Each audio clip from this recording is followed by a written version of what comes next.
सर्वांना नमस्कार. मी रोहन घुगे, जिल्हाधिकारी जळगाव. आपल्या सर्वांना माहीतच आहे की आपल्या देशामध्ये मतदार याद्यांच्या सखोल पुनरीक्षणाचे काम सुरू करण्यात आलेले आहे. या कामामध्ये 3 टप्पे आहेत आणि त्यामध्ये नागरिकांचा सहभाग हा अत्यंत महत्त्वाचा आहे. सर्वात पहिल्या टप्प्यामध्ये 2002 मध्ये अशा प्रकारची ॲक्टिव्हिटी यापूर्वी करण्यात आली होती आणि त्यामध्ये जी मतदार यादी तयार झाली होती आणि आत्ताच झालेल्या लोकसभा आणि विधानसभेच्या निवडणुकामध्ये 2024ची मतदार यादी तयार झाली आहे. ज्यांचं नाव 2024च्या मतदार यादीमध्ये आहे आणि 2002च्या मतदार यादीमध्ये देखील आहे, त्याचा जो ताळमेळ करता येईल, मॅपिंगची ही पहिली स्टेप आहे.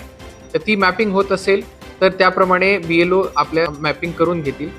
ज्यांचं नाव 2002च्या मतदार यादीमध्ये नाही आहे, परंतु 2024च्या मतदार यादीमध्ये आहे, परंतु ज्यांचे आई वडील किंवा आजी आजोबा यांचं नाव 2002च्या मतदार यादीमध्ये आहे, त्यांचं प्रोजिनी मॅपिंग म्हणजे आई वडील किंवा आजी आजोबा यांच्या 2002च्या नावांमधील 2024च्या मतदार यादीच्या नावातील व्यक्तींची आहे, त्याला मॅपिंगचा दुसरा टप्पा असं म्हणतात.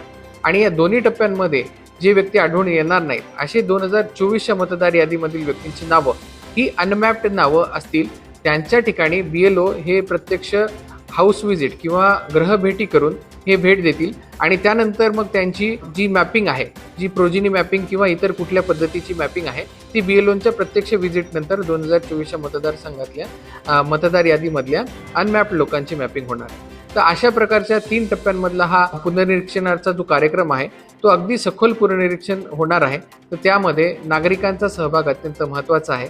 आपले BLO आपल्याकडे येतील तेव्हा त्यांना संपूर्ण सहकार्य करावे आणि आपल्याला जर मतदार यादीमध्ये कुठल्याही प्रकारची इश्यू येत असेल तर त्याप्रमाणे BLOच्या माध्यमातून जर ते सॉल्व्ह होत नसतील तर नजीकच्या आपल्या तहसील कार्यालयाला भेट देऊन आपलं मतदार यादीमधील सखोल पुनर्निरीक्षणाचं जे काम आहे त्यामध्ये आपल्या प्रशासनाला हातभार लावावा, मदत करावी असं मी सर्वांना आवाहन करतो. धन्यवाद.